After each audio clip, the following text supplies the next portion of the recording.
All right, guys. What is up? Welcome to another episode of Liquid Therapy. You got your host Kenny T here, and I got my boy Blake sitting over here. Man, how you doing today? Oh, doing good, man. Happy to be here. Thanks for having me, man. It's good, man. I'm glad you could make it, man. I'm really glad you could make it. Thanks, man. I love this place. I mean, I already told you, but man, your garage is Yeah. awesome. I'm jealous. I wish I could have some. Don't be jealous, man. I'm still like it. It's fine. I thought it was nice when I first moved in here, but now it's Yeah. just like I need more room. As you can see, Yeah. I'm full everywhere, man. Yep. It That's how sucks, it goes. but yeah. But would you tell the people about yourself, man? What you're about, where you're from, and all that stuff. I'm from Crown Point, from around this area. Northwest Indiana. Yeah, 219 Region Rats, baby. I have something in common with you, Local 150 Yep. operating engineer, proud to be. Oh yeah. Union strong, baby. Yeah, but really into cars, as you are. And then, my passion is like detailing, vinyl wrapping, Yeah. and a little bit of tinting here and there. Oh. You gotta. If you're gonna do the two things, you gotta do that too. Yeah, that is true. That is Yeah. very true, man. Very true.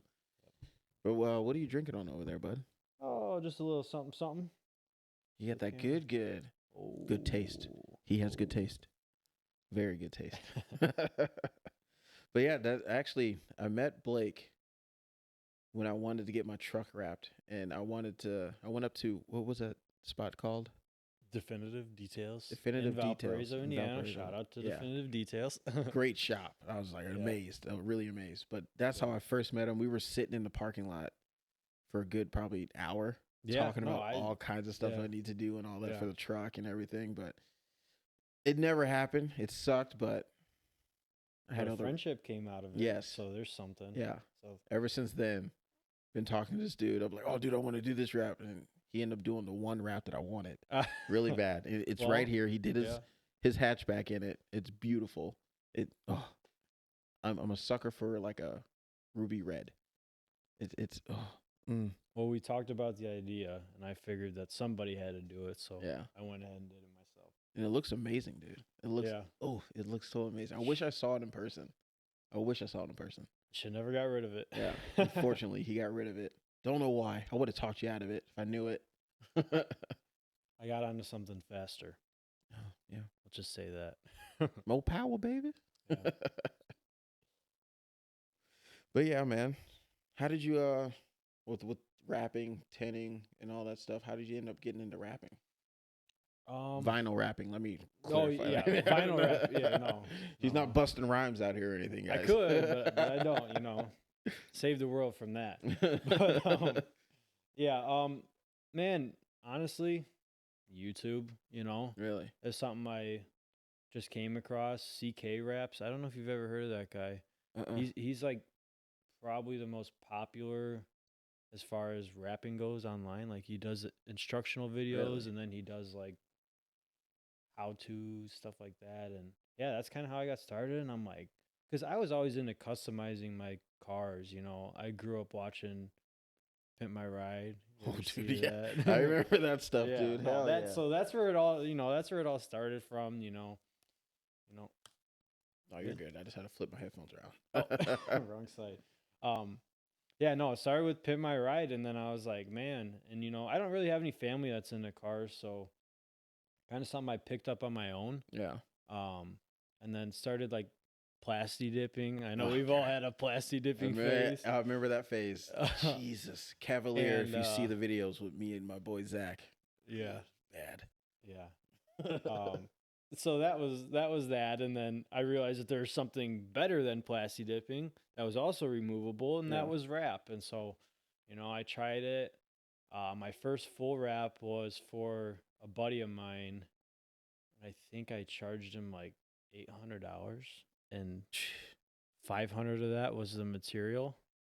That's still not bad though. Took me 2 weeks. Jesus. But no, that was a good learning experience. Yeah. Probably didn't look all that great. How long ago was that?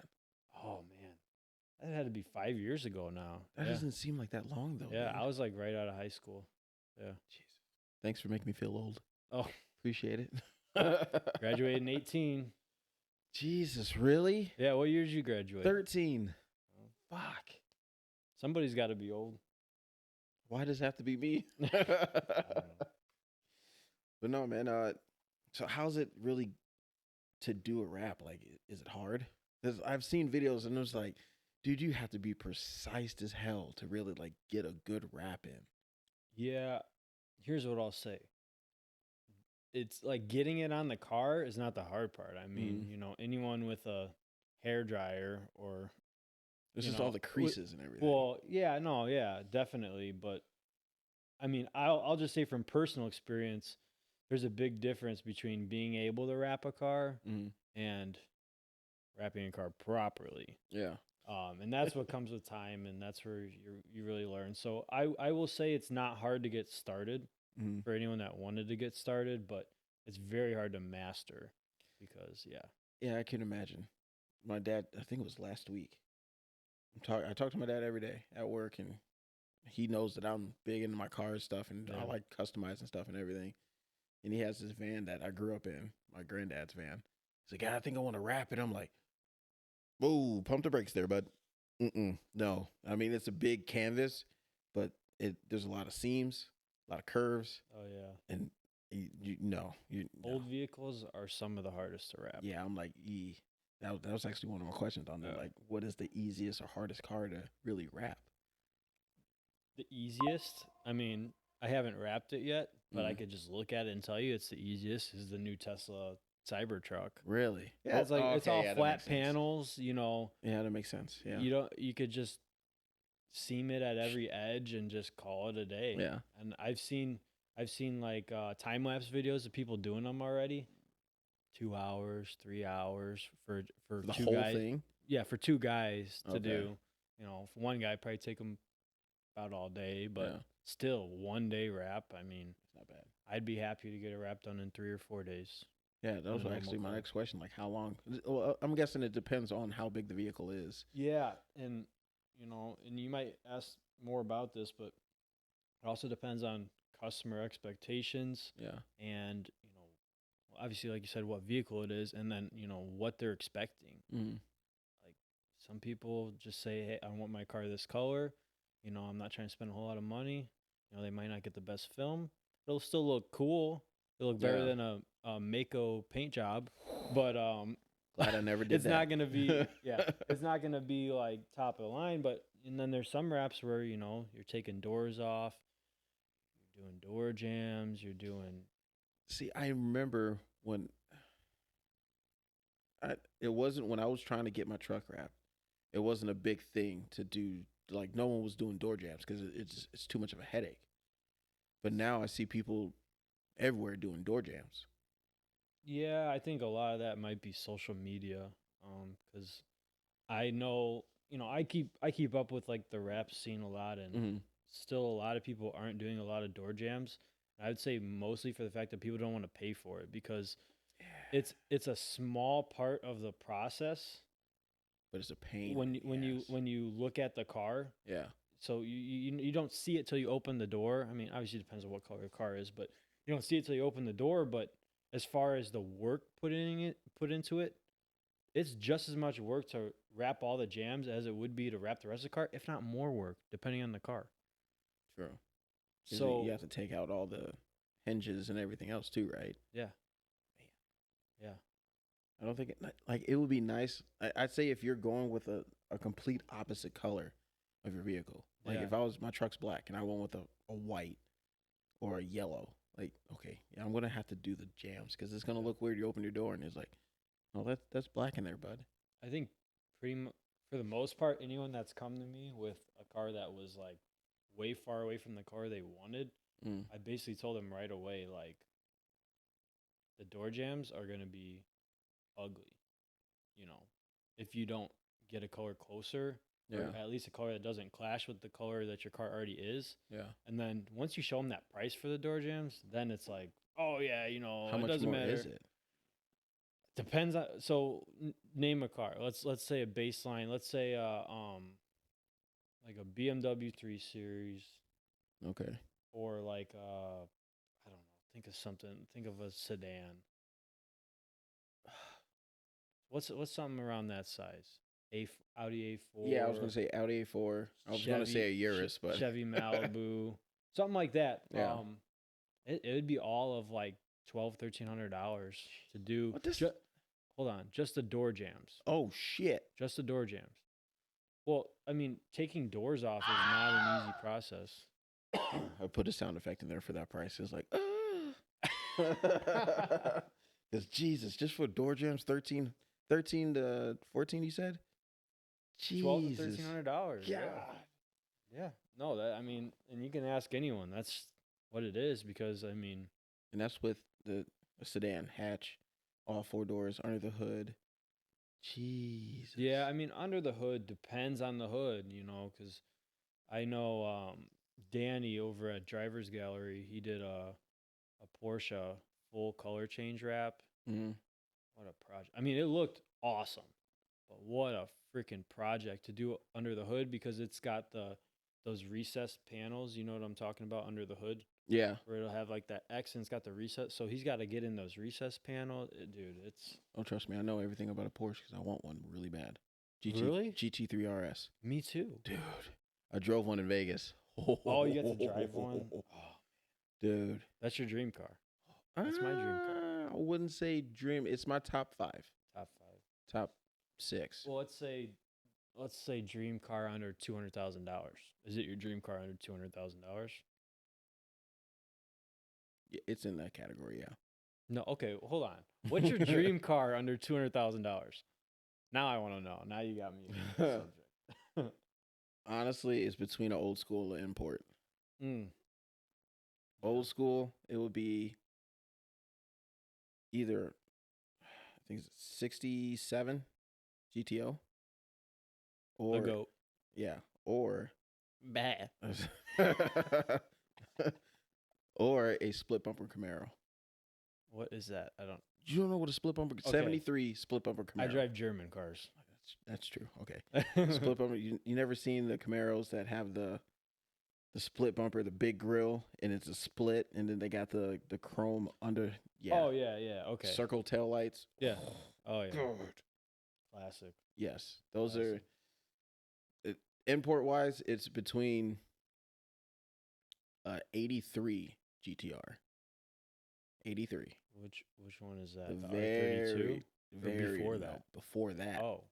Before that. Oh wow. That or S15. Love, dude. S15, it was a GTR. R34 GTR. It was my dream car. Fucking loved it, but I just feel like it's not overhyped. I love it. But I needed to go a different route, and I don't see a lot of S15s.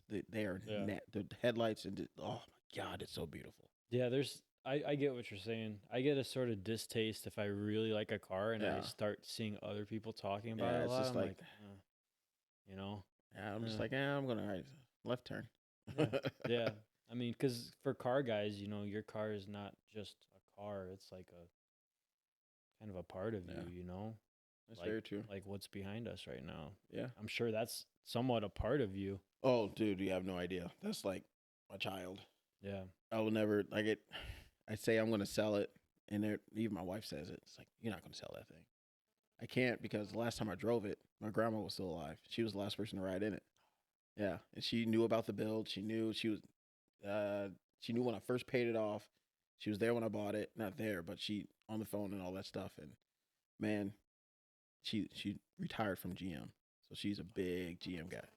Yeah. So she really supported you. Oh yeah, big time. Every time I called her, you're gonna GTR, I can hear it. Oh, rev it. I'm like, really? Oh yeah, dude. She loved it. She loved it. Oh man, I wish I had a grandma or something like that was into cars like that. That's awesome, dude. Yeah, it's good. I can't sell it, even though it's like, might as well. It's been sitting for 5 years, might as well. But yeah, I can't do it. Too attached to it. It's my baby. There's nothing wrong with that, dude. No. And when you do get it back together and you do get it back up and running, everyone's gonna be like, it's like a time capsule. Yeah.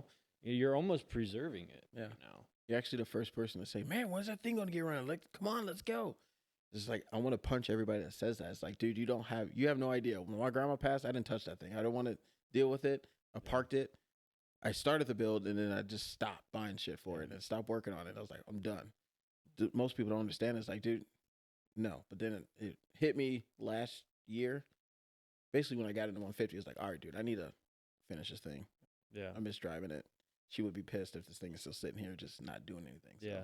No, I'm not gonna hound you about it. Well, I know how it goes. I get hounded a lot. Yeah, yeah. Especially if people know how much you like that thing. No, I get it, but bring it out when you're ready to bring it out. When the time's right. I've been following this guy that's building the G8, and it's been like 7-year process. Yeah. I've probably been following for like 4 of those years, and when he finishes it, it is going to be the coolest G8, but goddamn, I don't know if he's ever going to finish it. I love G8s, but I've been slowly leaning towards the Chevy SSs. They're cool. Those things, you give me a all black one, lowered a little bit, oh, dude, it's so nasty. Put some Holden wheels on there. Oh, yeah. Those chrome wheels. Oh, yeah. Ooh. I'm not an American car guy, but I noticed that. Something about a V8 sedan just sits right with me. Yeah. Okay, before the Chevy SS, and still is, honestly, I want an Evo 9 MR so bad. So freaking bad. I rode in one, and it was shout out Kyle Halley. Dude, you got me addicted. He had a Stormtrooper white Evo. Yeah. Barely modded, dude. Like, dude, he'll get on that thing and just like, oh, goddamn. All-wheel drive, dude, that thing was a beast. I want one so bad. All-wheel drive is where it's at, dude. Yeah. That's the thing. It's like, I got a rear-wheel drive turbo. I want to get a sedan, but I want 2 sedans. One that's a all-wheel drive, little import, and one that's a V8, like a G8 or Chevy SS. All right. What if I told you could have both? So, okay. Well, let me talk to you for a second about the Audi 4.0T platform. Do you know anything about it? Like, we haven't talked about this, but do you know anything about it? Not as much as you, but I can tell you this. When I saw that wagon Audi, I think it was 2023. Yeah, RS6. Oh, my God. Those things are nasty. Yeah, dude. I want one of those. Like, I wouldn't mind. I would take that over the Evo 9 and the Chevy SS. Me too. All day. Me too.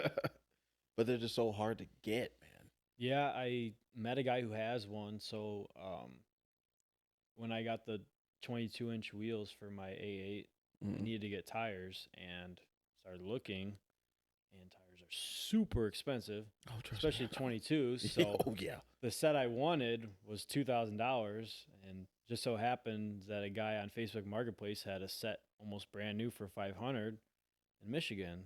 So I didn't bother to ask him what it came off of. I just seen a good set of tires. I'm like, I'm gonna go get them. They're the Pirelli P0 run flats, whatever. They're awesome. They're quiet. Really? For 22s, yeah. It's a better ride with 22s than it is with the factory wheels.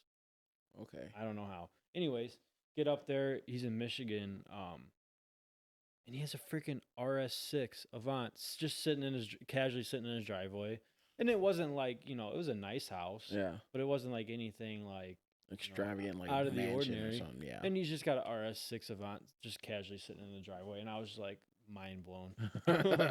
Absolutely mind blown. Because I think that was the first time I've ever seen one up close. He's like, yeah, I've always wanted one. And so I bought one. I'm like, we'll get there. Trying to calculate that in my head. Yeah. Like, We'll get there. We'll get there. Yeah. We'll get there. But those things are nasty. The first one, I haven't seen it in person, but the first video I've seen of it was Enthusiast. He's a YouTuber. He has a page, Enthusiast. He gives away trucks and all that crap and cars. He bought one. I was like, oh, and he did it up and everything, but wheels, dude, they're so nasty. Because I tried to talk to wife into letting me get in a CTSV wagon. So, no, you're not doing it. No, we're not getting a wagon. I'm like, why not? It's a perfect family vehicle. Perfect. I would love one, dude. Yeah. Oof. Actually, I was this close to buying one. This close. Yeah. I think it was 3 or 4 years ago. Saw one. I said, "Oh, dude, I really want one of those." He's like, "It's for sale. How much?" I was like, "How much you want for it?" He's like, oh, I'm at this price and everything. I'm like, I have $3. Yeah, dude. Anymore, it's like when people start to realize the value of these type of vehicles, like stuff like that. It's like that's why the RS6s never come down in price. That's why the wagons are going up. The CTSV wagons have only gone up. Yeah. I mean, last I saw them, they're in the like mid 40s. I don't know. I don't even want to think about what they're at now. Ooh, probably 80. Yeah, but because I can't remember the last year they made them. I want to say 18. CTSV wagon in 18, really? I thought they stopped making them like 14, 15. I want to say 18, but I could be wrong. It's just that the body styles are like somewhat close. The only difference is really just the headlights and the taillights. But I'm probably getting confused with the Blackhawks. The CTSV's Blackhawks. Oh, yeah. I can't even keep track of what Cadillac is doing anymore. It's a lot. They got like a CT5, a CT4, yeah, and like stupid. None of them have V8s. No, not the CT5 or CT4. What's up with that? I don't know. GM, what's up with that? I mean, why you went from something that people loved, it worked, and then you moved away from. I just don't get it. Dude. I don't either. I mean, Dodge got a hold of that because they were going with that all electric Challenger. Stopped making the Challenger Charger and all that stuff, and lo and behold, it's all over TikTok, all over Instagram. They're still going to do the V8. Well, not V8. It's going to be I think they said twin turbo V6. It's going to be a V6, but it's going to be like a badass. I thought it was an inline 6. Inline 6. Inline 6 is going to be nasty. I saw the concept car for that. Yeah. The auto show last year in Chicago. Looked awesome. Really? Yeah, it had like this, like a front. I'm not gonna call it a wing, like a front diffuser. So like the top of the front bumper had like this split in it, and it had like an air dam that goes right in there. Yeah, really, dude, the thing looked awesome. I don't know what happened because I just saw the production. Have you seen the production? It's ugly. It's ugly. Oh yeah, it's ugly as sin. I wasn't sure if that was the actual picture of it, but I've seen it on a few YouTube videos that I watched. Them talking about it and everything. I'm like, oh, that's probably not it. It's not. They're still probably gonna tweak some stuff and everything. And it had like the fake exhaust noises. Yeah. Yeah. No, I saw those videos too, and I'm like, you know what? You know, it sucks that it's electric, but at least it looks cool. Yeah. It's badass looking. And now they released it, and I'm like, I can't say one good thing about it. Then I would have liked to say that they're offering a gas version, but it's an inline 6. But it's a nasty inline 6 though. There's 3 different models from it. I wish I watched it before I did this podcast. But Black Car Guy, yeah, that's his name. Black Car Guy. I'm shouting you out, dude. Good videos, good TikToks. Dude, he goes into it. There's 3 different variations of this inline 6. You got the Scat Pack, the RT. Well, I don't know which one's first. Get RT Scat Pack, and then you got I think it's the SRT or Hellcat, whatever, whatever they want to call it. But the torque numbers on those things, I do not remember them specifically, but really, it's freaking insane, dude. Oh. And I already know what's going to happen. Those cars launch, someone's going to yank that thing out, put a Hellcat motor in it. I already know what's going to happen. It's going to. I mean, duh. Yeah. But no, I mean, inline 6s are great motor. I'm not trying to take away from what an inline 6 is because, you know, BMW and many other brands. I mean, obviously the 2JZ. But it's not a V8, you know? It's not going to give you that same feeling. I'm not saying it's got to stay to its roots and, like, look the same every year like it already does. It doesn't need to do that, but what it at least needs to do is just be what it is. And it's a muscle car. And they actually did change the Challenger. Not the Challenger, the Charger. It's no more 4-doors. It's 2-door. They finally went to an original Charger. Finally. Yeah, I can't hate on that. Yeah. But at the same time, those 4-doors are actually, you put a wide body kit on the Charger, they're nasty. Yeah. I liked them before everyone started doing street takeovers in them and acting a fool. Yeah, I'm not a fan of those personally. I think it's dumb given regular car guys that actually like just doing. Not saying we do the right thing all the time, but it's a within reason. yeah, you giving everybody else a bad rap. Basically. Respect the neighborhood. Yeah, exactly. Respect the neighborhood. So many people have. I just saw one the other day, dude. Someone was doing donuts. I don't know how. Didn't see it in the video. They hit a freaking light pole or a stoplight pole or whatever. A crosswalk pole. That's what it was. 2 people fell out of nowhere. All the way on the top of the sign. Like, come on. If you don't know what you're doing, don't even attempt to do it. Yeah. That's the way I feel about it. More power to you to do it, but you won't catch me at one. Yeah. Can't do it. I think we can blame, social media for that stuff. Yes. A lot of car guys, all the car videos I've been watching, dude, they're talking about that. This is like the streetcar takeover stuff. It's just like, really? Like, it's my generation. That's what it is. It's you said it. I didn't. Yeah, no, it's my generation. Ask me how I know, but yeah, I don't understand it. It's disappointing. No, technically, it's mine too. So I'm a millennial too. So I don't even know if I'm pretty sure I'm Gen Z. I was born in 2000. Oh yeah, you're Gen Z. Yeah, you're Gen Z. Yeah, that's all you there, bud.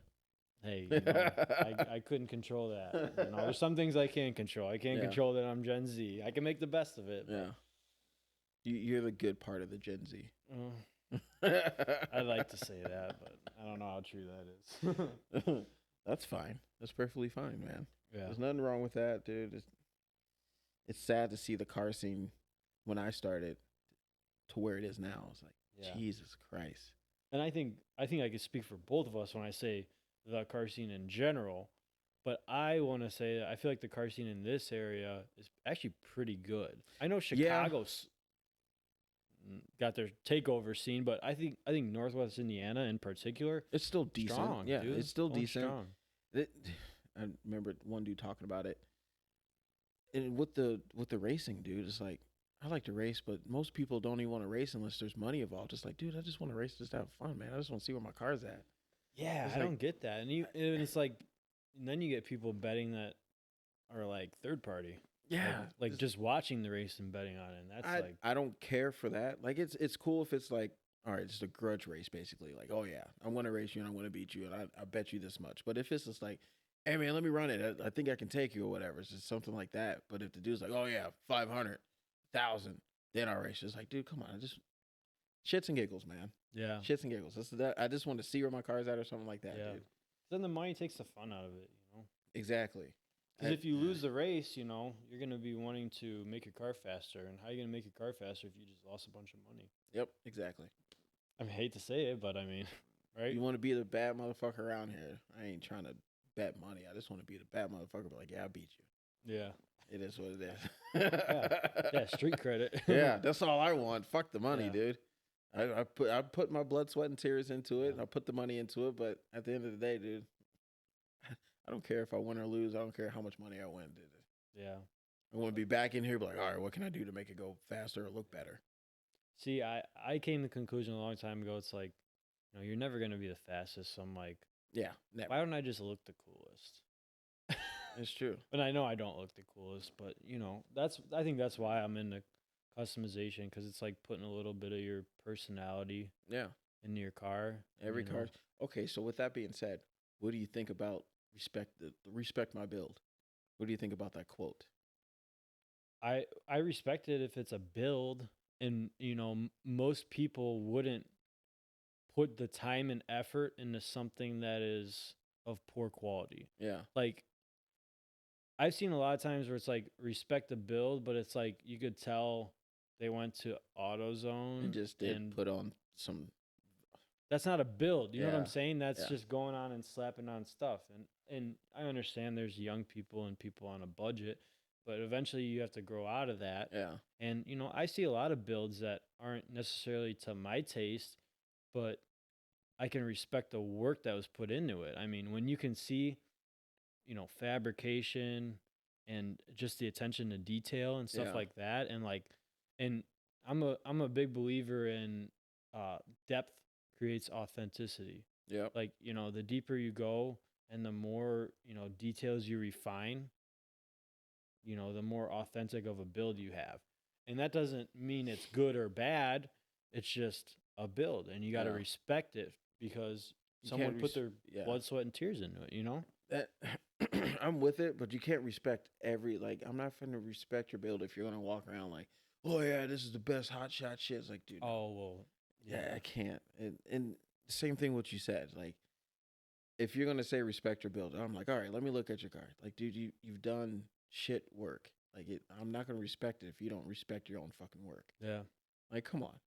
If you wanted me to respect it, put your fucking blood, sweat, and tears into it. Yeah. That's how respect is earned. Exactly. Respect isn't just given. And I agree with respect the build, but it has to be a build, and build requires time, effort. Time, money, and effort. Oh yeah, money too. Yeah. I feel like that's a lot of the whole time we've been talking about is I've been thinking of one car in particular. What? And it's this dude. I seen him at a meet in Crown Point. He took the front end of a Charger and put it on a Magnum and basically fused a Charger and a Magnum together. And it's that Dodge. He lives around here?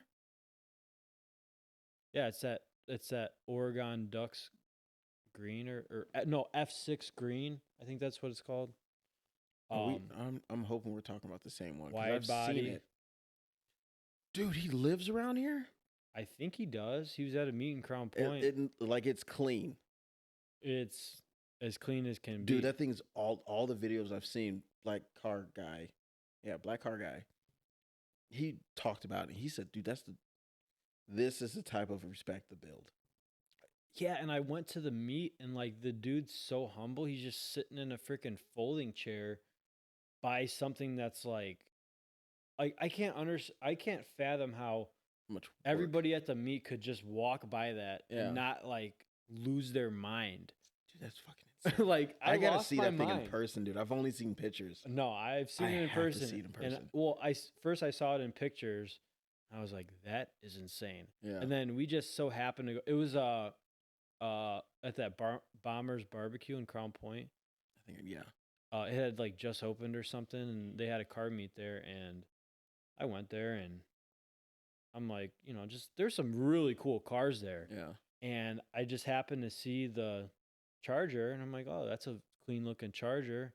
Had SRT wheels on, I think, and then I'm like, the back end looks a little big. I'm like, what's going on there?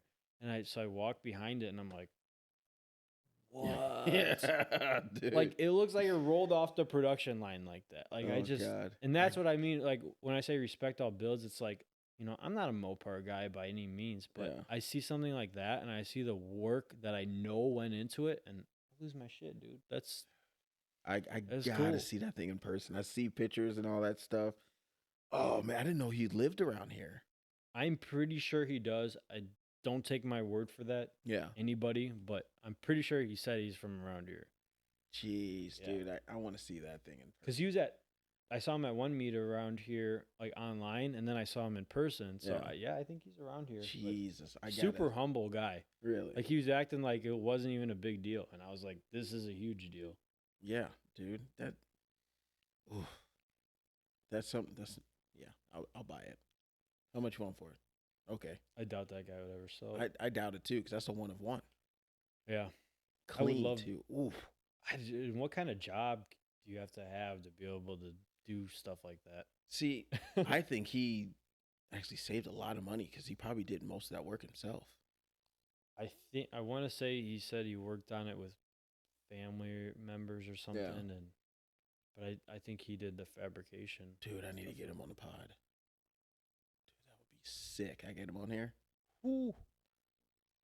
Well, you got to get that thing running, and then you could have his car back there. That's summertime, trust me. No pressure. New setup coming. But summertime coming. Setup. Trust me, I already did layouts and everything. Everybody's going to have their cars facing an angle. We're going to get all the angles. Yeah, it's going to happen. It's going to happen. Whoa. Car scene is approaching, my friend. And I'm already in the works. Just got to smooth out some lines, a.k.a. the wife. Yeah. To let me spend a little bit more money on the pod. So see, mine actually, not wife yet, working on it, fiance. Yeah. Congratulations, by the way. Thank you. I appreciate it, man. She actually sponsors my bad decisions, which is like the worst thing. Like I told you earlier that we just bought that Jetta wagon, the diesel Jetta wagon. Yeah, she was all for it. We bought it together. Her name's on the title. Yeah, she's like, I'm like, really? You think this is a good idea? She's like, oh yeah. Let's do it. I'm like, oh yeah. For the viewers out there, my wife is not terrible. I just say it because she tries to get down on me sometimes, but she is with 95% of my ideas that I want to do. I told her I want to get my R1 back that I sold. She's like, go for it if you can. If we can do it right now, go for it. I don't care. But I'm being smart because I know what that means in women terms. It's like, you do it, I'm going to be mad. Yeah. But I mean, hey, what you got here? Yeah. Not every woman would allow that, Well, the only reason you gotta why have all that stuff. The only reason why she allowed this is because the kitchen was brand new when we bought the house. There you go. She was like, my kitchen's new. You can have your garage. Okay, cool. But yet she parks in the garage. Oh. Yeah. I hate it. I hate it with a passion. I mean, you've been parked in the garage for how long? Sorry. No, it would be nice to. Cause I plan on getting another car. I'm supposed to be picking up a '54 Chevy pickup. Really? I want to so bad, but what's the deal? She parks in the garage. Oh. I don't want to get rid of the pool table because I got that pool table for a fucking steal. Yeah, but do you use it? Oh yeah, when I have parties and stuff over here, we use it a lot. And if you have party, I'm sure you have some awesome parties. I just seen your backyard. Yeah, it's all right. It needs a little bit of work. It's one of those things where it looks good from a distance, but if you actually see it during the daylight, it's like, oh, okay, yeah. Well, I like it. It's way better than my backyard. I did all that stuff myself too. That's awesome. It wasn't awesome. It was a pain in the ass. I hated it, but it looks all right for right now. Yeah. I got cars that are finished, but my backyard's not finished, and you got like pretty much the opposite. Yep. Yeah, pretty much. Well, backyard's not finished. There's still a mound of dirt. I need to move. I saw that. I peed on it. Yeah, I need to get that moved. It was supposed to be out in the driveway, and someone was supposed to take it, but I went ahead and put all the pavers in and everything else. I'm like, well, yeah, I didn't think this through. Because now when they bring the skiddy through, it's just going to mess up everything. Yeah. So. Yeah, I don't know. My buddy, I got 2 buddies that have skiddies. Or I thought about just doing it by hand. It's a good friend to have. Yeah. To an extent. We're not going to get into that. Not get into that. Okay. Not get into that. It's nice to have friends like that, though. I'm not complaining at all. I want a skiddy. I've looked into them. Even a used one, an old one. Yeah. They're still stupid expensive. Yeah, and by the time they're selling it, it's barely running. Yep, and then you got to put another $5-10 grand into it to fix it. God forbid if it's a track skid steer too. Yeah. Those tracks are expensive. Yeah. But we basically talked about the door jams and do you do door jams and all that? I would.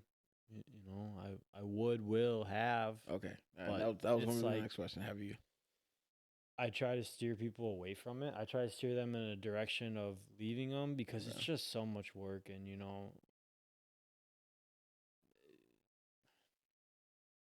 what I would say is if you want to do door jam, like the best color to have if you're going to wrap your car is black. Yeah. In my opinion. So, what I would say some people is like, if you wrap your door jams, what happens if you want to change the color? What happens if you want to take the wrap off? Like, I did think doing about door that. jams, I would way rather do black. Yeah, okay. Or like a satin or matte black. That way, you want to change your color in the future. I mean, if you're doing it right, you do the door jams first. That way your seams lay over the wrap. I was going to ask that. Like, do you cut it right before where the door jam is, and then you put another layer? Okay, that makes sense. You do the door jams first, and then you do your seam right on top of it. Okay. Damn. I've seen people do it other ways. Like I've seen videos of people laying door jam vinyl, like, TikToks and blah, blah, blah. And they already got the panel behind it wrapped. And I'm thinking like, how are you going to, because, you put that, you wrap you've already wrapped in the door, and then you're wrapping the door jamb. It goes over it. That. Now you look in the door jamb. What are you seeing? Yeah. You know? The overlay. Damn. Yeah. I didn't think about it like that. Opposite way, you're looking, you can't see that seam, Yeah. Something to think about. These are things to think about. Yeah. Well, I can tell you this much. I'll probably do a paint job on that. But if I was to get my Evo 9, it's getting wrapped. And I'm never changing it. It's going to stay that color for a long time. I like wrapping. I mean, obviously, but it's a lot cheaper than paint for one. Yeah. And you can change it. That's the cool part. Like, and in some ways, if you remove it when it's supposed to be removed, which we could talk about that if you want, but it's kind of preserving the paint, like, whether it was in great condition or not so great condition, you're basically going to have the same paint job you had when you go to take the wrap off. And that's, like I said, if you remove it within the time you're supposed to remove it, which that's something we can get into if you want to. Okay, that's how long does should you keep a wrap on a car? So I would love to just easily answer that question, but it's not easy to answer because it depends on what you're wrapping it with. So with vinyl wrap, there's two schools of thought, or basically two methods to the madness, and that's there's cast film and there's calendared film. Okay. Cast film, it's all made in one layer essentially, all the vinyl, and then it just has an adhesive layer. That's it. It's just one. Is that the cheaper option? No, actually, it's more expensive because it's harder to make. It's a newer. I won't say it's harder to make because I don't make it, so I can't say that I know that. But it's a newer technology. Oh, okay. And it was a newer technology made to be easier to install and have less shrinkage. So all vinyl shrinks. All vinyl has a memory, and I won't go into that too much right now, but we could talk about that later if you wanted. But the other option is calendared, which is layered. So you could choose whatever type of adhesive you want. Different brands go with different adhesives. Then you can choose whatever color layer you want, and then you could do a top layer. Like, you could do as many layers as you want. So the calendared films tend to be thicker. The one that I showed you earlier, that you said you were going to show, that is a calendared film. And the reason it looks like a paint job is because it has those multiple layers and it has that depth. Oh. So if you've ever seen a vinyl wrap, like a gloss vinyl wrap, and it kind of has that orange peely texture to it, 9 times out of 10, that's a cast film.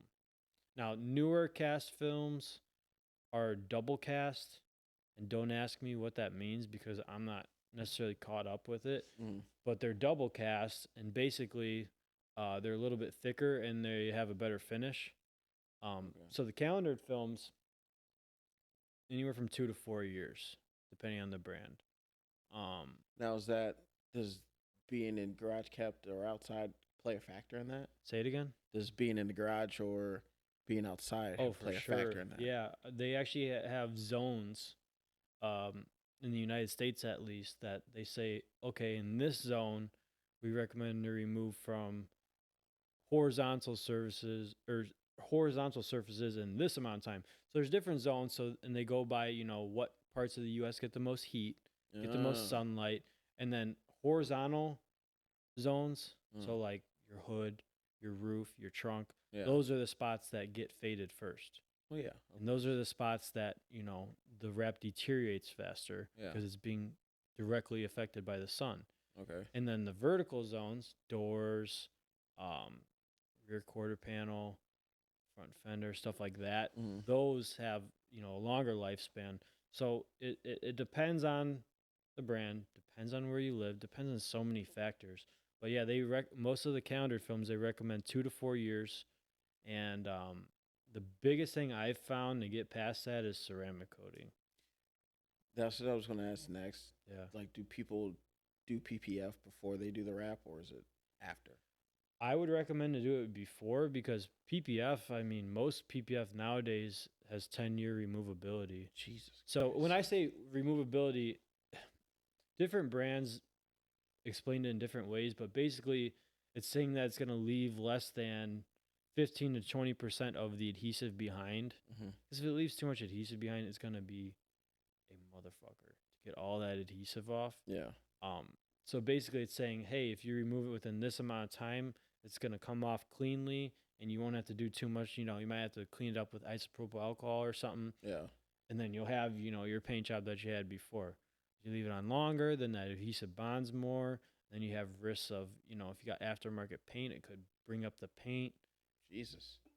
Yeah, if I'm going to wrap someone's car, I always ask for that aftermarket paint because I would not wrap a car with aftermarket paint in a calendared film. Yeah, I wouldn't. And calendared film is the one that's thicker. It's thicker. Okay.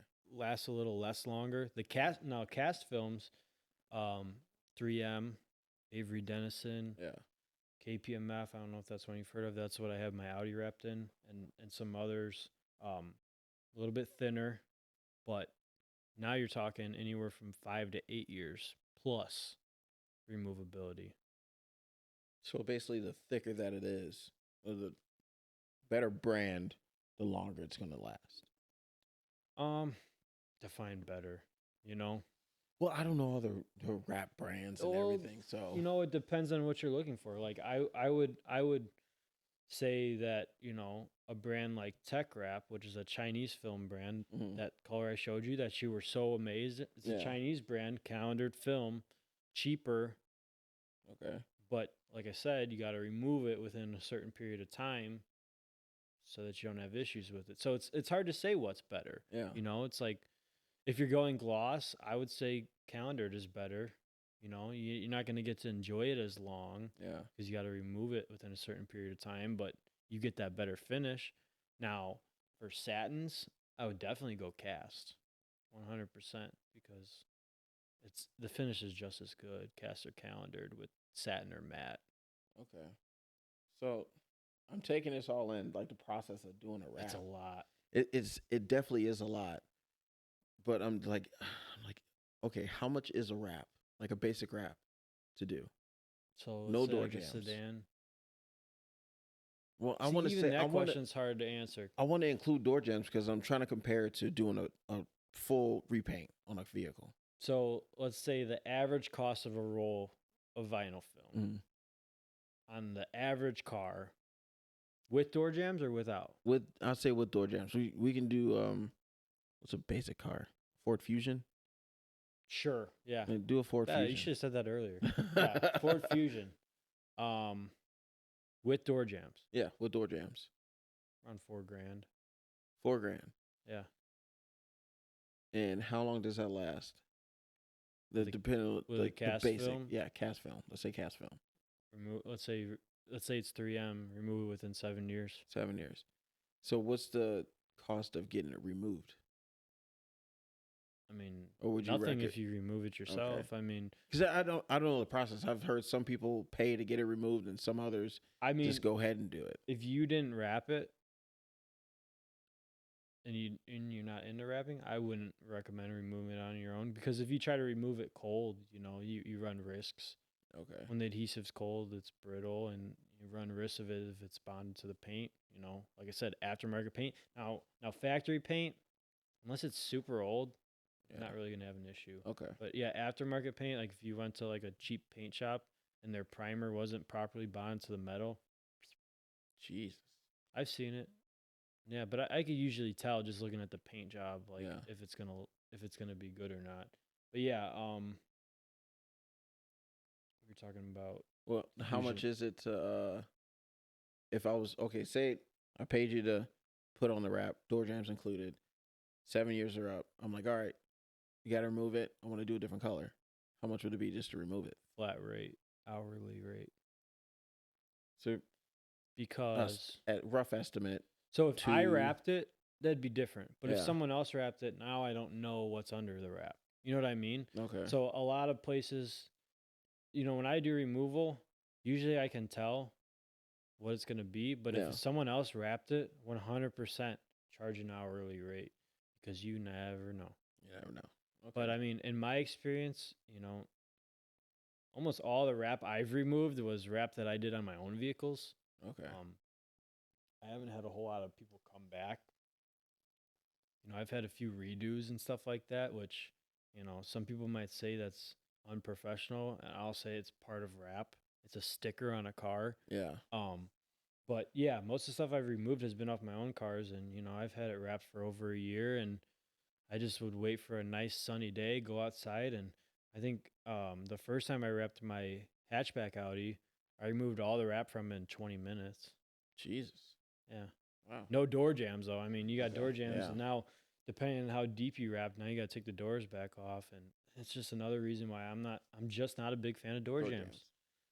So, I'm estimating probably it's about to wrap a car with door jams. You said it's about $4,000. Sure. Yeah.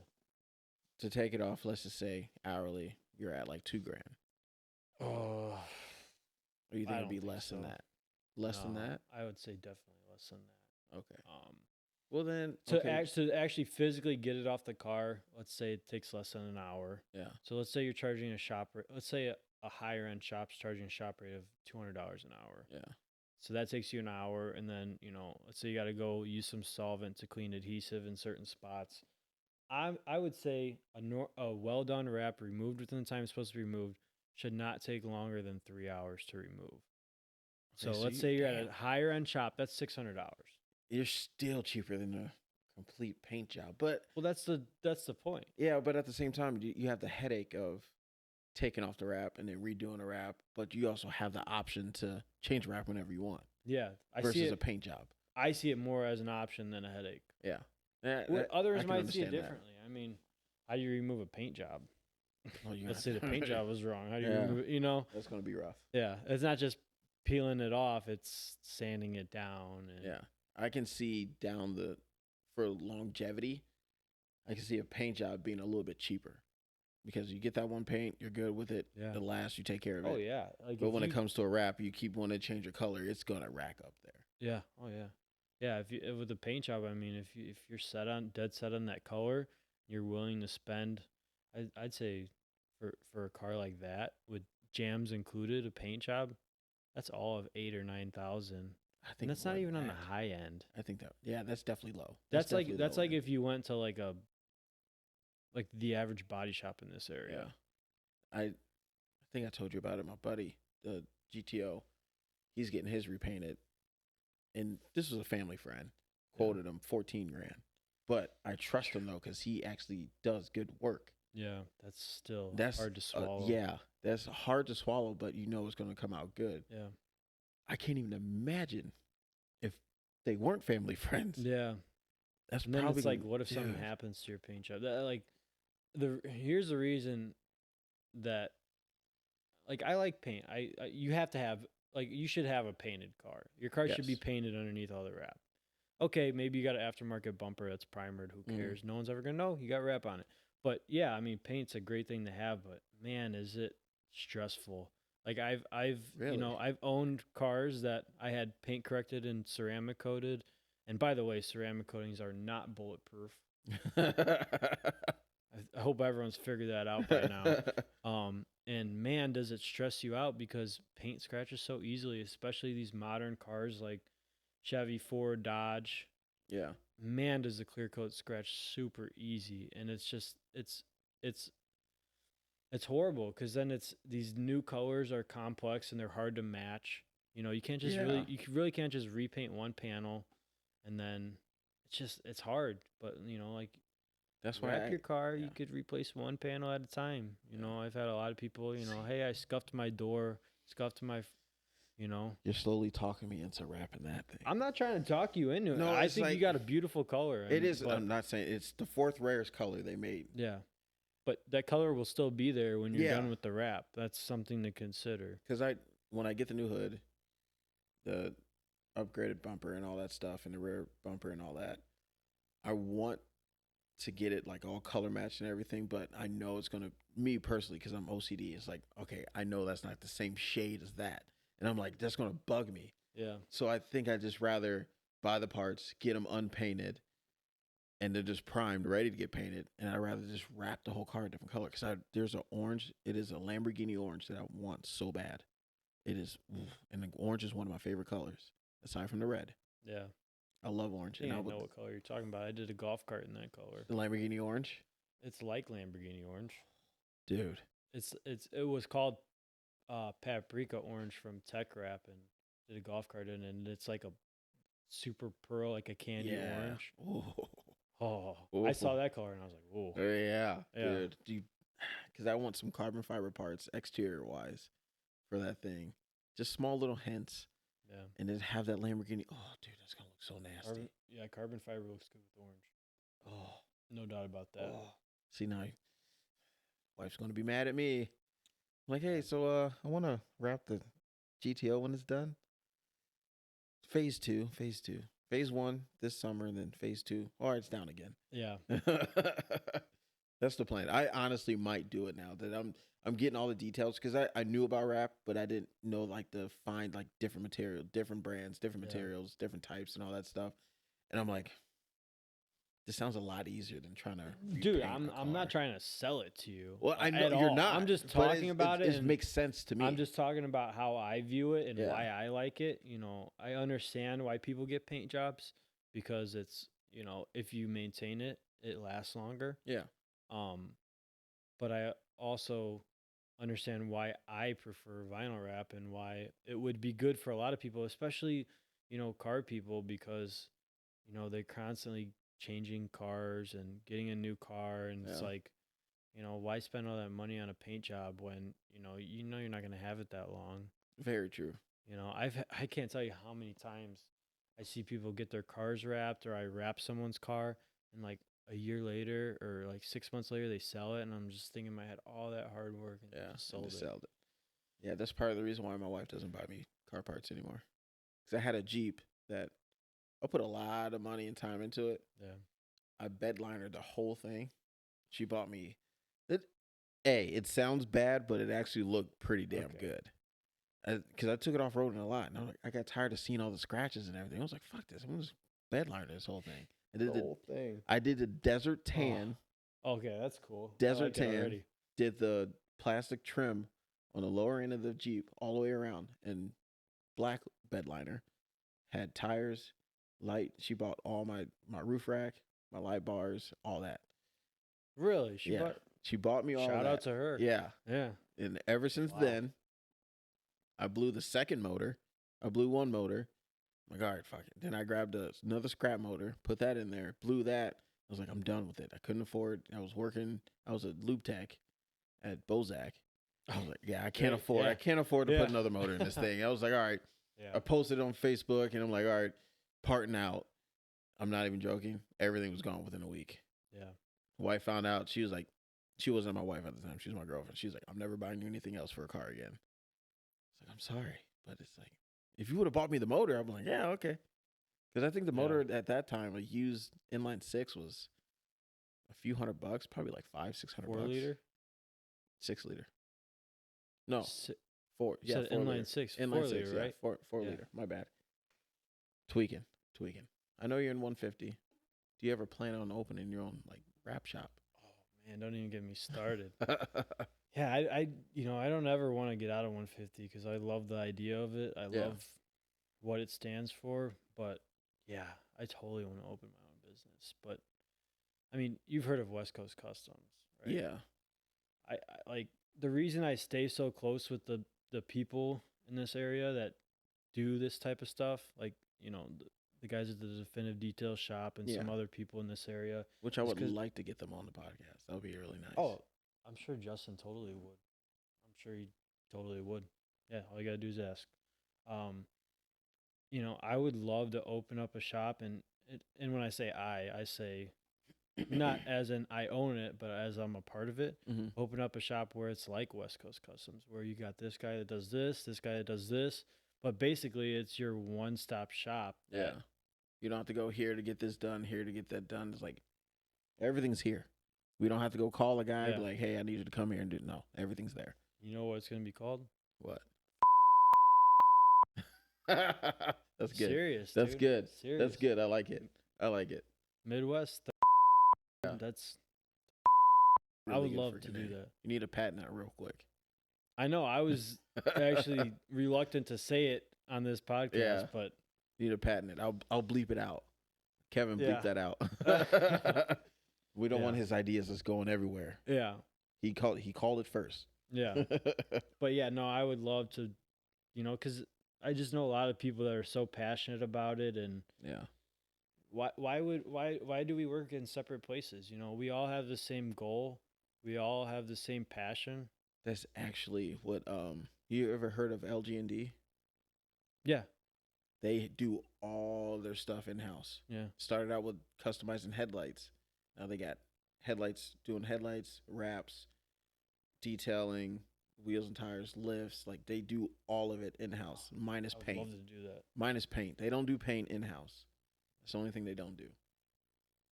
You know how big of a shop you would need to do all that? Yeah.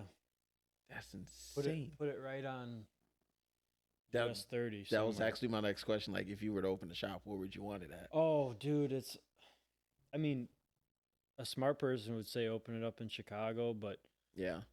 Let me just say this. Chicago Auto Pros is a group of true professionals. Mm-hmm. And I think lately, it might not be true, but I think they've been having some struggles to get business. Really? And they are the guys to go to. I just don't think Chicago's a good market. Like, I don't think either, dude. I hate to talk bad on Chicago when it's our neighbor and it's the reason that this area is so big, but I'd like to stay out of Chicago. I don't blame you. I feel like Chicago has enough, but also too much going on. Like they need to throw some of that this way or that way. Like throw it around a little bit. Like you can't do everything.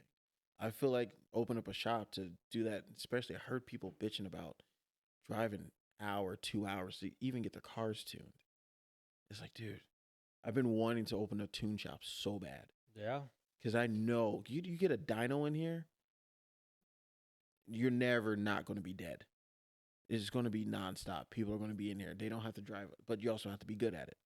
Yeah, but at the same time, why couldn't that be part of a shop that also does? Trust me. You know what I mean? Yes, trust me. Like I will show you I have a book that I write all my ideas in. Really? And that is literally in, like, I have wrap, paint, detailing, exhaust, turbo kits, tuning, dyno. I have all that in there. Yeah, dude. It's just like I trust me, I looked into it. I'm like, how much is a dyno? How much can I get this? Because there's different types of dynos you can get. I'm like, but what if this is all-wheel drive car? I have to get a 4-wheel drive dyno. I'm like, fuck. I have to get 2 of those. That's easily going to be $50,000, probably more. Yeah. And that's not including the shop, because you need a big shop so everybody can have their designated areas. Yeah. I would love to do that. I even talked to a few guys about it. I was like, hey, dude, you guys, I'm down to throw in some money in this. Like, I feel like this is definitely pop off, especially in this area. Yeah. Shit, put it on the old US 30 drag strip that's in my fucking backyard. That would be fucking mint. Yeah. Oh, man. Off the top of my head, I want to say Valpo. I think Valpo is a fantastic. Think about Driver's Gallery, and shout out to Driver's Gallery. Yes. I love those guys. Got to get you guys on here too. Think about the type of crowd they pull in for their cars and coffee meets. Yeah. It's insane. Yes. Every time I go there, I'm like, and these people are from all over. Mm-hmm.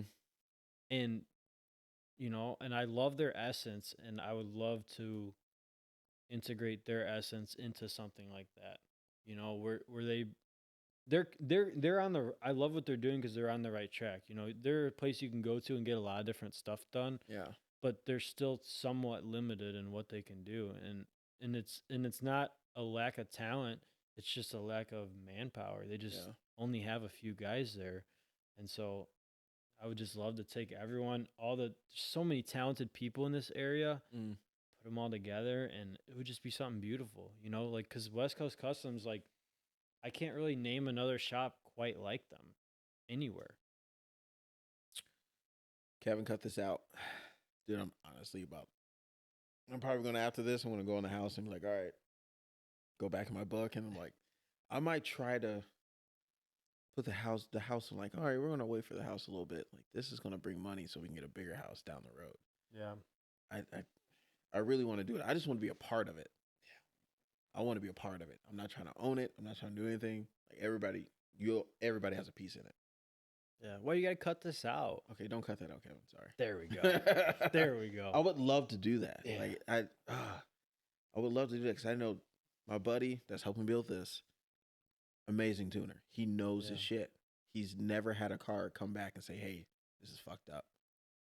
Amazing tuner. Anything LS, I can say. He doesn't do Fords and Challengers and all that stuff. None of that. Yeah. But we can find guys that can do that. My buddy Zach, he knows anything and everything when it comes to Cobras. He's helping people build their shit right now. So it's just like, boom, get him. He's good at detailing too. Yeah. I did detailing a little bit. I'm really good with fucking, and I just don't want to just do bikes. Not bikes, but just cars. I want to do bikes too because I know a good amount of stuff on bikes. Yeah. I love modifying bikes. I love, like, prime example, I've done everything on that bike myself. Yeah. Well, here's the question. How do you get that cohesion? You know, how do you get everyone to be on board with it and tap into that market? You got to find the people that are just like, yeah, dude, that sounds like a good ass idea. You doing something you love. I'm not saying quit your main job, but eventually we're going to need people to be there full time. But it's just, you got to basically present it to where you can leave your job that you're doing now. You won't make as much, but you'll be doing something you actually get up every morning, going and love it, and not bitching about anything. Yeah, I mean, honestly, I don't care about the money. I just care that there's enough market for it to be feasible. Like, okay, can we all do this and all make a living out of it? Yes. Okay, perfect. Let's do it. I don't need to be rich, dude. Yeah. It's just I need to, you know, and I won't just say I feel like a lot of us, and I feel like you're probably the same way, is we need to have a purpose, you know. We need to feel like dude. we're integrating our passion into the world and we're bringing something valuable to the world. Mm-hmm. That's what it's all about, man. Yeah, I love making other people happy and bringing other people in to see how, dude, more money, more problems. Yeah. I don't want the problems. I don't. You know why I like rapping so much? Why? That moment when you step back and you look at it. But you know what's the one thing that's better than that? Is when you do it for somebody else. Yeah.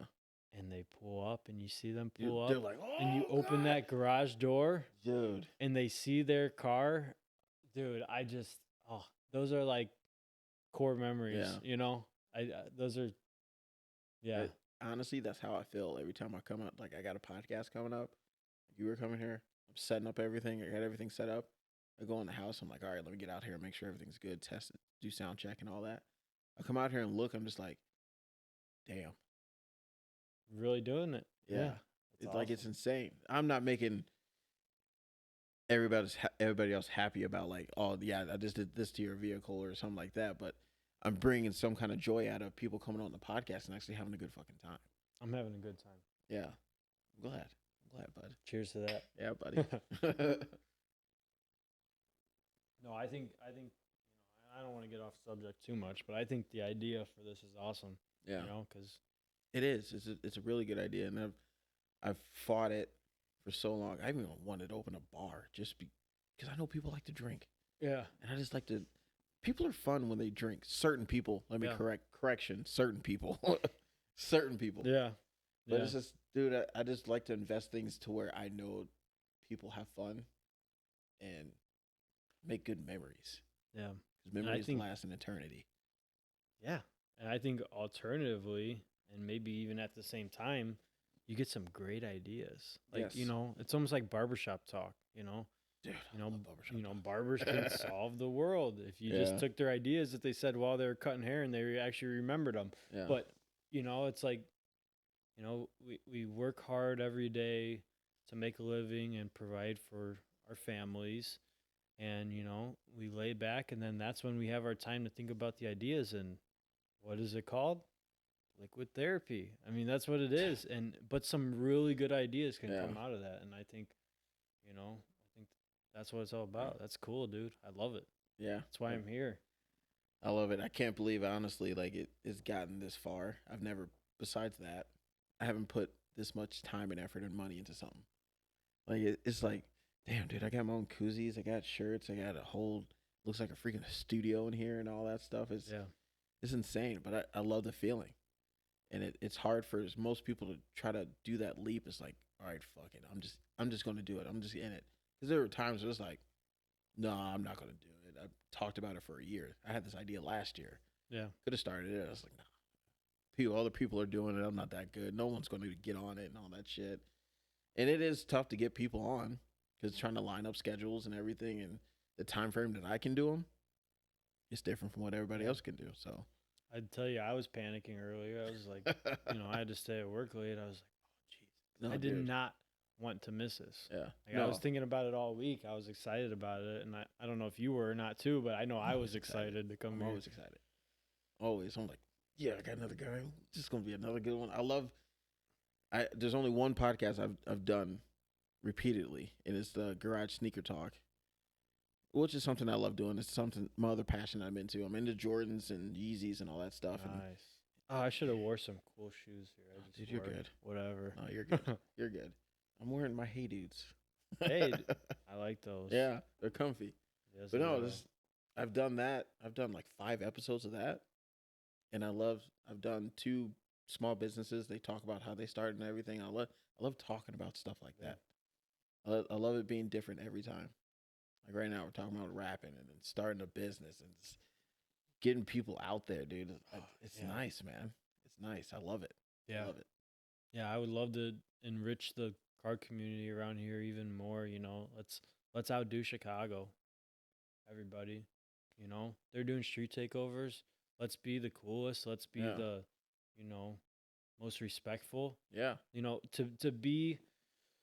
To be a car community and also be accepted by the rest of the community, it's hard to do because people don't like loud cars. People don't like ruckus. Yeah. We like to sit there and just chill. We have our moments where we're loud and everything else, but there's a time and a place, guys. Time and a place. Yeah. I can't wait to post this. I can't wait. Yeah. NWI, watch this video, guys. It's going to be good. Watch the shorts first, and then you'll get the full video soon. Awesome. Oof, it's going to be good, man. It's going to be good. What you got for me? Well, you already answered. If there's anything you felt like I didn't fully, because I know we're getting off on tangents. Which is fine. No, but I feel like you went in detail about a lot of things. Like really good details. The raps, certain kind of raps, how to get it done, your preference on door jams or don't do door jams, the longevity of a rap. We went on, did all that. Can we touch on that again? Yeah. Do you mind? One thing I want to bring to light is ceramic coating. So let's talk about that for a second. Mm-hmm. Not bulletproof, as we established, but they're great. I love them. Mm-hmm. Some people think they're complete BS. I love them because it's like a permanent wax. Okay, you like wax in your car? Yeah. Well, what if it was always waxed? That's a ceramic coating. It's not some bulletproof shield on your paint. Yeah. It's everything. Nothing is lifetime. Nothing's lifetime. Nothing. I can tell you that's ceramic coated. I did that literally 5 years ago. Yeah. And I think it's worth it. It's still slick. It took me a minute sometimes it takes me a minute to get that car cover on there. Because it keeps sliding off. Yeah. Well, another thing about ceramic coatings is sometimes people think just because the water isn't beating off anymore, it's not there. That's a big myth. Because there's, I don't want to get into this. You know what? We'll get into this slightly. So there's two main parts to a ceramic coating. Mm-hmm. That stuff you get at AutoZone or stuff you see on the shelves that says ceramic. What ceramic essentially means is silica dioxide. Okay. And all that is it's like an oil, and it basically, is a coating that stays on the car and feeds water. But the nice thing about it is it can chemically bond to surfaces. So it makes a permanent bond to the surface that is only worn off by what am I trying to say? Abrasion. Why am I trying to say adhesion? Abrasion. Okay. So when you get a legit ceramic coating, it's a permanent coating. If you just let it sit there and came back 50 years later, it would be like you just coated it. What wears it off over time is abrasion because it's a very, very thin layer. Yeah. And so, that's why they say don't go through an automatic car wash when you have a ceramic coating because it wears it down. It puts those swirls in it. So it's essentially a very thin coating, but the silica dioxide, like I was saying, is what you see and that's what makes it beat up. That's the hydrophobic layer. That's the shiny layer. That's the cool stuff that everyone talks about. But what people don't talk about enough is the titanium dioxide, and that's the actual hard layer that actually protects your paint. Oh. Yep. So you can, most of these coatings have a real ceramic coating has a mix of those two. There's some brands like Ceramic Pro that separate them. And actually, I think Ceramic Pro might not separate them anymore. Don't quote me on that. But a lot of other brands like G-Technic and Guyon and all those other brands, they just mix the two together. And put it in like a solvent so it bonds to the paint. But yeah, it's all permanent bond. I don't know if you knew that or not, but I kind of did, but I didn't know like the details, like how you just explained it. I was like, Jesus Christ. Yeah. So yeah. A lot of time, like if you notice your coating isn't beading anymore, which I just had that. When I wrapped my car last year, I ceramic coated it, and I didn't wash it all winter. I had to drive it because my other cars broke it down. And so when I did go to wash it, it didn't quite look as good. I mean, the water still ran off of it. It still came clean, but it just wasn't like it was before. And that's where you get a silica dioxide top coat, put it back on, and it's like brand new again. So you said don't go through an automatic wash and everything. So what about people that hand wash their cars? Like, is it still like it doesn't do it as bad as automatic wash, but it still basically rubs it away a little bit if you're doing hand washes? Yes. Okay. 100%. Okay. Yes, it does. The second you touch it, any form of touch is abrasion. I mean, you know how soft clear coat is. Yeah. Ceramic coatings are, they say 9H hardness. They're soft, Okay. They'll wear away over time. So even drying my car, because if I just use the foam cannon and then let it rinse it off and then let it go down and then going out to dry it, it's still slowly wiping it off. Not as fast, but it's still. I wouldn't do that. No, because when you foam cannon it, you're still leaving behind. You want to get those. The reason you use like a wash mitt is to pick up those contaminants and put them within. So what you're doing when you're washing your car is all the soap is doing is creating a barrier between what you're rubbing on the car and the car itself, and you're hoping that the thing you're rubbing on the car is going to pick up the contaminants, and that the soap is that barrier between your car and the thing you're rubbing it with. Okay. So if you just rub it with your straight hand or you just rub it with something, it's going to scratch it. But you put that soap, now you have that sort of lubrication, that barrier, and you're picking stuff up. So even if you go in swirls. Because a lot of people say I say don't go in swirls. Don't go in swirls. You just go back and forth. When I wash cars, I always go with the body line. Okay. With the body line. Okay. Makes sense.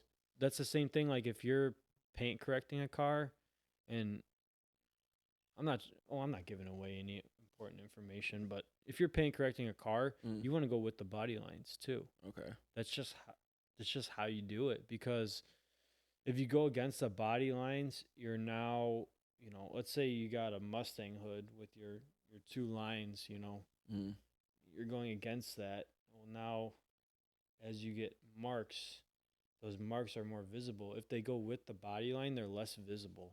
Don't ask me how. It might be an optical illusion. It makes sense though, honestly. It's really true. So yeah, I don't ever go in circular. No, I don't do that. Okay. Nope, I go back and forth. That's how I was taught. And back and forth, and start at the top of the car, work to the bottom of the car. Work your way down. Yeah. It's crazy how much science can go into just. Yeah, dude, and you actually know a lot.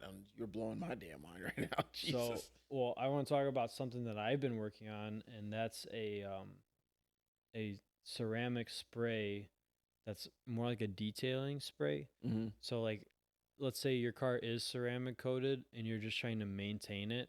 You're not trying to add anything to it. Okay, even if you have a ceramic coated car, let's be honest, we don't wash our cars all the time. No.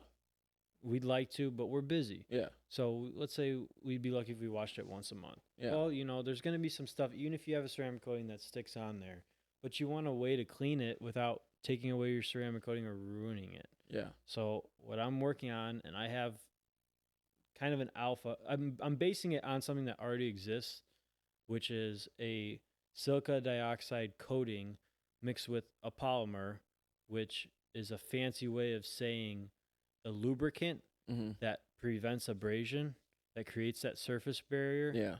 But you're also adding that ceramic SiO2 shine to it. So starting with that, but adding more to it, because that's cool and all, but you're not really taking away some of the road grime and some of the stuff that our cars collect. Yeah. So I'm working now on something that's going to take more of that stuff away. I won't go into too much detail, but I have something dude. Out, and I'll actually, if you can remind me, I will give you a bottle of it. Okay. With logo on it. I got my bottles. Oh yeah, man, I got look at bottles. You, dude. Yeah. Have you try it and let me know what you think. I think I started about 6 months ago handing out to people. Yeah. Dude, hell yeah. Yeah. Let me try that. Dude, that sounds fucking amazing. But I'm not a chemist, okay? Yeah. No, I got you. Hey, trial and error. What I'm doing is I'm taking something that already exists and improving on it for a specific purpose. Yeah. Because I know a lot of people that have ceramic coatings and they ask me time and time again how they should maintain it, because you spent all that money, you want to make sure it lasts. So exactly. Yeah, but I will say this, I did test it on a non-coated car that was dirty. Yeah.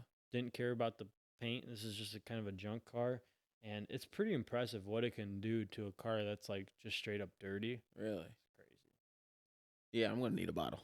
Yeah, no, you'll like try it. You'll like it. I want to try it on my Volkswagen and see what it does for that. Yeah, because that thing, ceramic coat won't last a month on that thing with where I work at. So, yeah, I saw it on the way in. Yeah, it's bad. Yeah.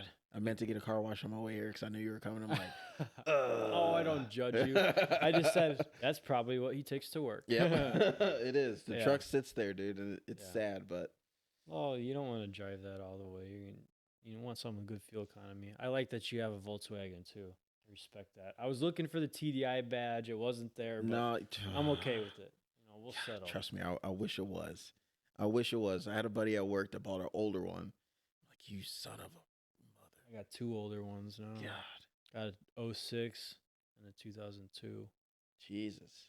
I can't do it. I don't have the time and money just to. I got too many other projects, as you can see. Yeah. Way too many projects, dude. Yeah. Way too many. So what is the last car that you actually wrapped? My fiance's car. What car is it? It's a Mazda CX-3. Ooh. Hatchback. You love hatchbacks. You guys love hatchbacks. I love hatchbacks. Yeah. Well, she had it before I even met her. Really? Yep. She bought it. That's what got you in there. Oh, you drive a hatch? Yeah, let me get you. Yeah, sure. Yeah, it was just a hatchback.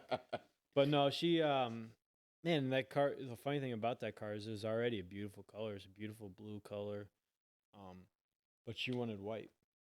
And those cars, like many new cars, have a shit ton of plastic trim all over them. And it's ugly, man, Like, when you what happened to, what? When you wrap it, it's ugly when you do the plastic? No, I'm saying, just all these new cars with plastic. Yeah. Why so much plastic? Cheaper. It wasn't necessarily her idea, but I'm like, the newer Mazdas have, instead of having the plastic, they have painted wheel wells. I was like, all right, let's do that on yours. Now, disclaimer for anyone that's into wrap, really not supposed to wrap plastics. Okay. The reason is that plastics tend to outgas, so when they're hit with sunlight, they outgas a little bit because they're not sealed, raw plastics, and it could bubble up the wrap. But I said, let's give it a shot. We got extra wrap, so I wrapped all her plastics. Well, it was like 3 months ago. It all held up great. Usually, if wrap fails, it fails almost right away. It all held up great, and it looks awesome. I'll have to show you some pictures. Does she park in the garage? No, we both park outside. You know what's funny? We never park the cars in the garage. Really? We only have a 1.5 car garage. That's still okay. Yeah, no, it's not enough for 2. Well, yeah, 1.5. I was thinking maybe it was like 2 little cars, maybe. Yeah. Smart cars? 2 smart cars? So at that point, we don't even park our cars in the garage usually. Yeah. I've just accepted that my car is going to get dirty. Building steps, we're young still. Yeah. I'm only 23. We got some things to work on, and eventually we'll be able to park our nice cars in the garage. But for the most part, I mean, she's been driving her car this whole time, and she works at BP. So I mean, you can imagine how trash that thing's been getting, bro. Driving on 912 and all that junk. Yeah. Yeah. Her front bumper's got some chips in the wrap already that I'm like, how in the world? But, what you got to think about is at least it's not in the paint. Yeah. Most of the time when wrap gets rock chips in it, it's just in the wrap, which is awesome. And a lot of times you could just get away with just rewrapping the front bumper and it's like brand new again. So yeah, I wrapped hers. It's a very shiny white. It's called diamond white. I was just going to ask you, is it like a pearl or super pearl? Super, really? Like, super pearl. Dude, I'm glad you said that because now LG&D did a GMC, a new one, and this. I found the website, found the wrap, and everything. It's saved on my phone. I'm like, I can hit up Blake. Like, yeah. So I was thinking this color for my truck, and dude, that white is another one. Oh yeah. I'm really bad. I get hype about a color and it's just like then he tells me how much. I'm like, yeah, I'm gonna have to wait. Because I got so many other projects. It's like I would love to do it. It's just like, God, man. Let me teach you a thing or two. I can't. No, I can't. Why? I can't, dude. I would be so anal. And I do not want to be interrupted, especially if I'm trying to get a rap down. And no, I can't. I can't, dude. Okay. I'll probably get divorced. Oh yeah. I'll probably get divorced. If she come out, I'm doing a rap, and she's like, "Hey, leave me alone. I'm trying to finish." Yeah. When I start something, I want to finish it. Yeah. I get that. I would say most of the time when I'm in the garage, she tends to leave me alone. Well, again, not trying to come at my wife. She does, but there are times now that we have a little one, it's like we got to make adjustments and everything. I can't always have my time in the garage, which is fine. Because once she gets old enough, she's going to be out here. Oh, yeah. Oh, yeah. Big time. She daddy's boy? Girl? Daddy's girl. Jesus Christ. Wow. Yes, she is. Should have saw her when I went in the house to check on her real fast before we started. She was in the kitchen, just sitting there playing with her stuff. She saw me, got up on her feet and started walking. Just like, oh my God. Yeah, it's nice. I love it. I love it a lot. Yeah, I mean, just like 2 more questions. Go ahead, man. Hit me with it. If there's anything else. Hit me with it. Or if it's something we touched on, maybe didn't go into too much detail on. Actually, damn, we actually answered both of these. The last 2 were, what are the steps to prolong a wrap, and what car is easiest and hardest? Basically went over both of those already. And hardest. Well, newer cars tend to be easier, with some exceptions. I mean, the sportier the car, the more crazy angles it tends to have. Yeah. The less sporty car, the simpler it tends to be. But yeah, I mean, typically newer cars, I mean, there's less grime built up. Yeah, true. See, that's hard. I'm actually wanting a diesel truck really bad. And I know which one I want. I know what color I want. But the thing is going to be over $100,000. What is it, Ford? Podcast over. No, it's a Duramax. Which Duramax is it? It is the GMC AT4X. Oh, that thing is nasty. So I worked with a retiree. He has one. He bought one while we were working there. What color is it? White. It's beautiful. Where does he live at? No, I'm just kidding. I'm going to steal it. No, I'm kidding. Yeah, dude, I want one so bad. The thing is, though, I don't know what color to get because they don't have that maroon red that I love. And they don't make that pearl white like they do with the Denali's. Black.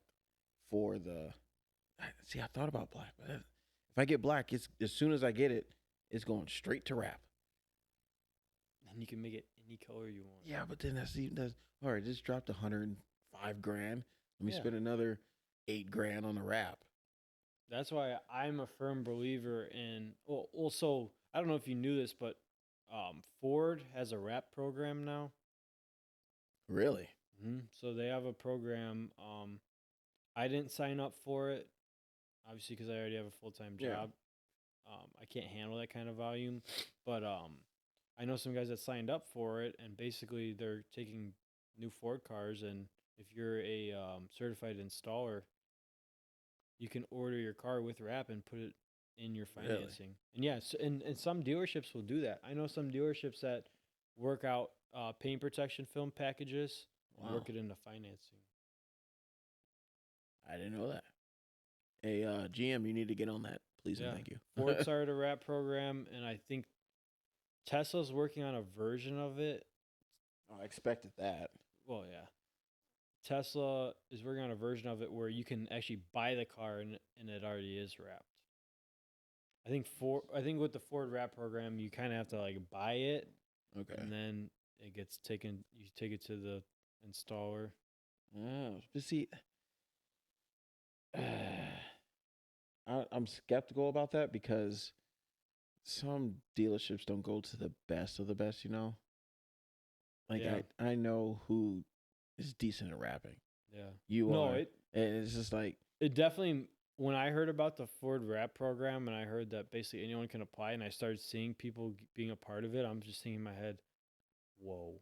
Yeah. Because it's like, if you don't know what you're doing, you're fucking up a brand new car. Yeah. I'm like, yeah, nah. Yeah. At that point, I'd rather just get the truck, drive it for... I'll probably pick it up, park it until I got all the money to wrap it.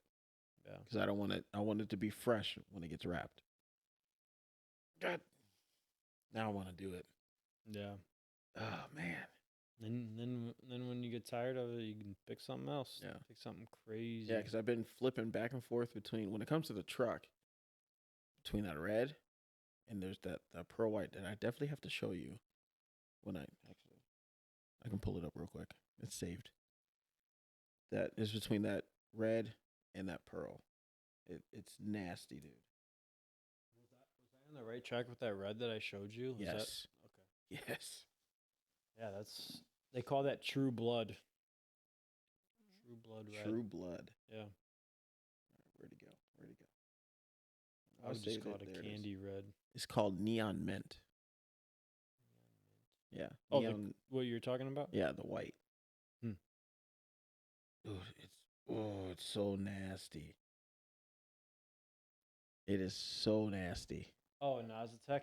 I know Nazatech. It is nasty as hell. You know, LG&D did a truck, the GMC truck that I wanted. It wasn't an AT4X. It was the Denali, but still. Oh, dude, it looks so nasty. Whoa. Yeah. I like that. Yeah. I like that a lot. Yeah. It's clean. I don't know about that company, though. That company basically rebrands Chinese film. Really? Yeah. Not saying that it's a bad film, but yeah. Like I said, because Chinese film, some of it looks very good. But yeah, it is rebranded. But yeah, Driver's Gallery is in a Nazatech dealer. I don't know if they still are. They've had a little bit of trouble. You know, I don't mean to talk bad on a Nazatech, but yeah, they've had a little trouble with them. I want that color. That would be if I was to get a brand new truck, my dream truck. Yeah. That would be the first color I do. Get tired of it, then I'll go to the red. Get tired of that, and I'll go to an orange. Those are like my 3 colors for my truck. Actually, no, 2. I'm saving the orange for my sedan, my fast sedan that I want. I should have brought my swatch books over. Yes, I dude. guarantee you, my Tech Rep swatch book has that exact color. Oh, God. I'm going to start doing that when I invite people over. Hey, you got any like samples or something? Just bring it. So then we can go through it and put it on the camera and everything. I thought about it on the way over here. I mean, I forgot your sticker, and then I'm like, man, I should have brought my swatch books. That would have been nice. We could always come back another time and revisit. Everybody's always welcome to come back for a second one, so you're all good, everybody. But yeah, that mint is cool. The orange, I'll show you the orange later, but I'm pretty sure I have that orange nailed down. I'm pretty sure I know what you're talking about. Really? Yeah, the Lamborghini, yeah. I have a picture of that too. It's actually on a GTO too. Let's see it. On a GTO? Yeah. So you already know what it looks like. That's why you like it so much. Yeah. I know what it looks like somewhat in sunlight. I'm curious what it looks like at night because I love the bright but somewhat dark orange during the day, but I love that dark orange at night. And damn it, I forgot one of the colors. My buddy David said he was going to do his GTO wasn't orange, and I can't remember what it was called, but it was on the 1LE Camaros. I can't remember what year, but he said it was on there, and I looked up pictures, and it looks good. It looks really good. I don't know. And there you go. Oh, yeah. You know what I would call that is lava orange. It's like it looks kind of red. Yeah, it's like I that like rear it. diffuser is awesome. Yes, I think that's the carbon fiber one. I'm not a big ducktail spoiler guy, but it looks good with that. Carbon looks good with that orange, dude. Oh yeah, I don't know if they were. I think Mercedes might have been the first to do lava orange on carbon. Really? I think so. Yeah, Mercedes did it on the GTS AMG, I think. Yeah, with carbon fiber and that lava orange. See, now I kind of want to do it. I'm not gonna lie. It's just gonna be hard to get the carbon for it because there's one website that makes that diffuser in carbon, and they're always out of stock. Yeah. Even the carbon fiber gauge cluster that That's I want. That's a sign that it's something good. It's out of stock all the time. I emailed them like, "Hey, we don't know when we're gonna make it again." I'm like, "Dude, come on." Like, I have money. Yes, like just take my money. Just take it and make it. I'm not asking for 10, just one. Yeah. If I need to buy more, I'll do it. Then I'll sell them for like $500. Yeah. But yeah, man, that was all the questions I had, man. Cool. Anything else you wanted to touch on? Man, I can't think of anything. No. I mean, without going off on a tangent. I don't want to go in the rabbit hole too much. But yeah, if we do this again, there's some other stuff we can definitely get into. But I really like what we talked about with with the West Coast Customs. Yeah, dude, that gave me goosebumps, not gonna lie. Yeah. Talking about it is like, finally someone understands me. It's like you see the idea that I have. Like, well, bring some more people on this podcast, and I think you'll find some other people. The right people. Let's get us all together. I'm ready whenever you guys are. Yeah, I am too. So many talented people in this area, and I'm not saying their talents are being wasted, but I definitely feel like they're being limited.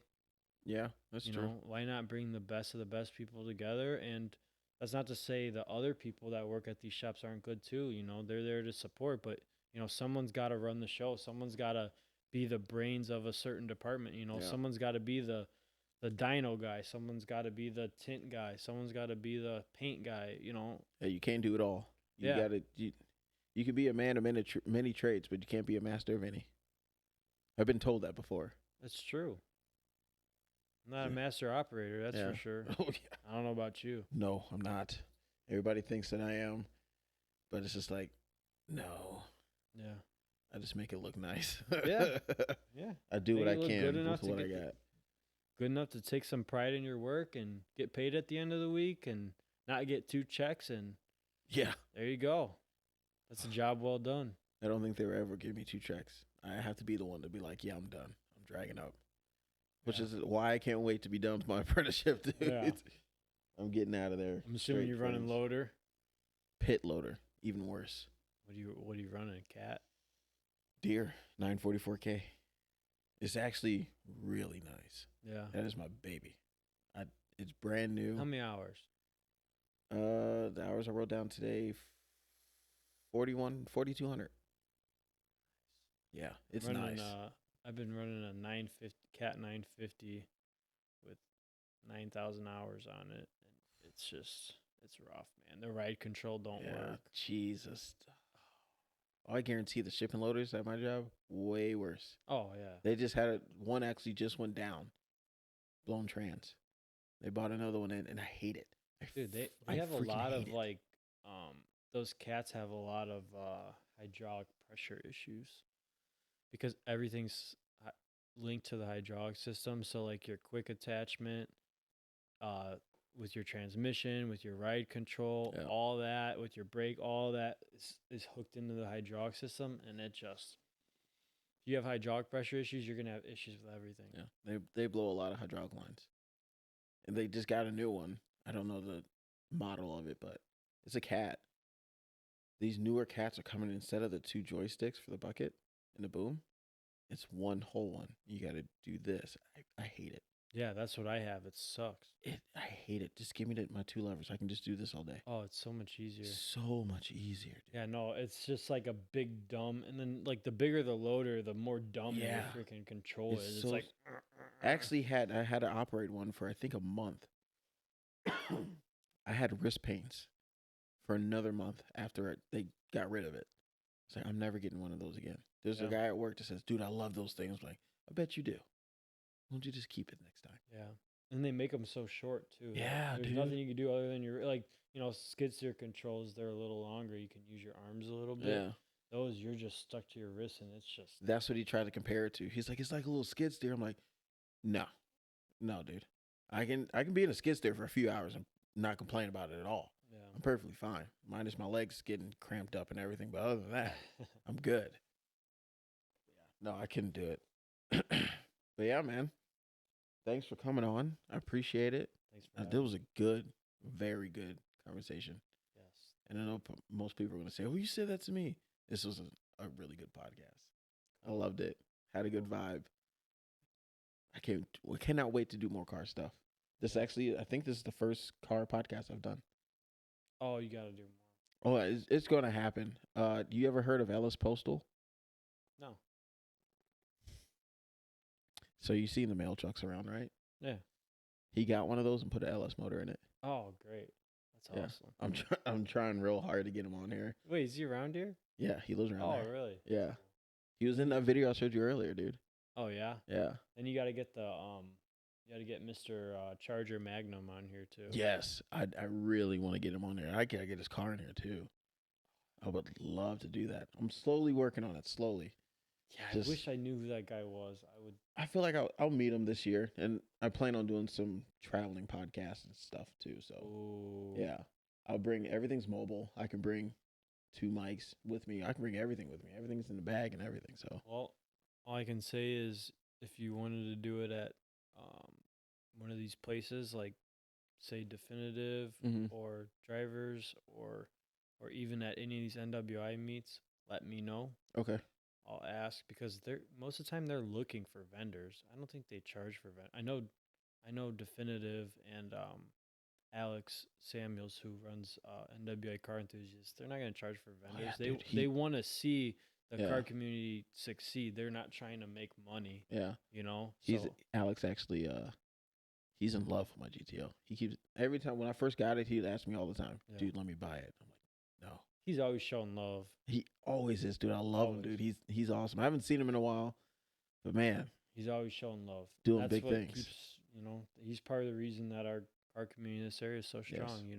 Yeah. I'm not gonna, try to discredit him by saying all he did was start a car community on Facebook, because that's not all he did. No. He started a car community on Facebook, and then he shows up consistently and promotes and lifts people up. Yeah.